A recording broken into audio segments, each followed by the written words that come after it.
ఈ నెల 25న కొత్త రాజకీయ పార్టీ ఏర్పాటు చేయబోతున్న నేపథ్యంలో కల్వకుంట్ల కవిత తన కసరత్తు వేగవంతం చేశారు. ఈ మేరకు ప్రముఖులతో సమావేశమై కార్యాచరణ సిద్ధం చేసుకుంటున్నారు. ఈ క్రమంలో సోమవారం retired additional DG DT Nayak సహా పలువురు బంజారా ప్రముఖులతో కవిత భేటీ అయ్యారు. కొత్త రాజకీయ పార్టీ ఏర్పాటు, తెలంగాణలో బంజారా సమాజం కోసం ఎలాంటి కార్యక్రమాలు చేపట్టాలని ఆరా తీశారు.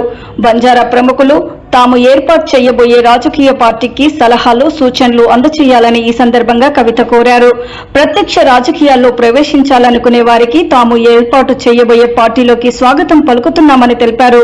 ఉమ్మడి ఆంధ్రప్రదేశ్ చరిత్రలోనే బంజారాలకు మంత్రివర్గంలో ప్రాతినిధ్యం లేకపోవడం ఇదే మొదటిసారి అని, తాము ఏర్పాటు చేయబోయే పార్టీలకు బంజారా సమాజానికి సముచిత అవకాశాలు ఇస్తామని కవిత హామీ ఇచ్చారు.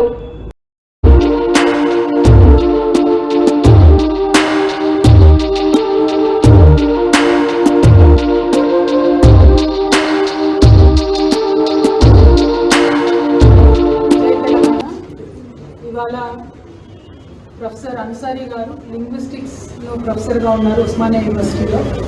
ఆయన జీవిత పర్యంతం స్టూడెంట్